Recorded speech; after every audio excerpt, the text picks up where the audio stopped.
आइए हम जानते हैं नीति निर्देशक तत्व के बारे में, जिनका वर्णन संविधान के भाग किसमें है। तो संविधान के भाग 4 में है।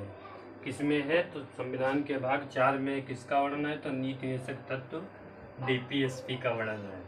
किस अनुच्छेद से किस अनुच्छेद तक है? तो किस अनुच्छेद से? तो 36 से लगा करके 51 तक है। ये किसके लिए होते हैं? तो राज्य के लिए होते हैं। किसके लिए है? राज्य के लिए। तो राज्य के जो नीति निर्देशक तत्व होते हैं वो राज्य के लिए होते हैं। इनको प्रभावित कौन सा कर सकता है? तो सीधे चुनाव के द्वारा, जनता के द्वारा प्रभावित होते हैं। जो नीति निर्देशक तत्व है जनता के द्वारा 36 से 51 तक में का वर्णन है। तो मूल संविधान में कितने थे? तो मूल संविधान में इनकी संख्या 14 थी। और प्रारंभ में राज्य भी कितने थे? तो 14 थे। मूल संविधान में नीति निर्देशक तत्व कितने थे? 14 कितने हैं? तो 4 जोड़े गए थे, इनकी संख्या 18 है।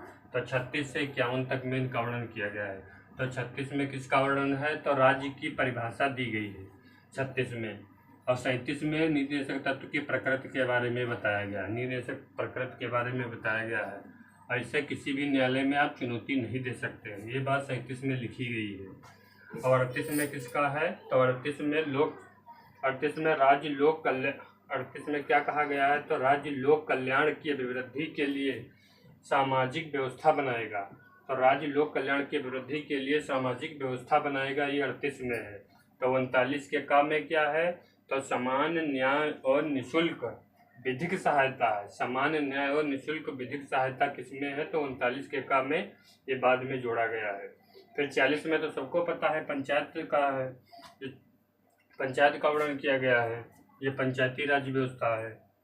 और फिर 41 में कुछ दशाओं में काम, शिक्षा, लोक सहायता पाने का अधिकार है। कुछ दशाओं में काम, शिक्षा, लोक सहायता पाने का अधिकार बताया गया है।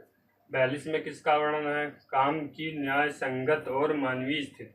काम की जो न्याय संगत है वो मानवीय स्थिति है सुनिश्चित करना, और मातृत्व सहायता के बारे में बताया गया है।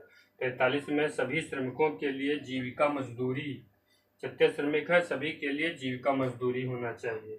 44 में समान नागरिक संहिता यूसीसी, यूनिफॉर्म सिविल कोड के बारे में चर्चा है। 45 में यहाँ निःशुल्क शिक्षा के बारे में है। 14 वर्ष तक के बच्चों के बारे में कहा गया है कि बच्चों को निःशुल्क सहायता शिक्षा दी जाएगी।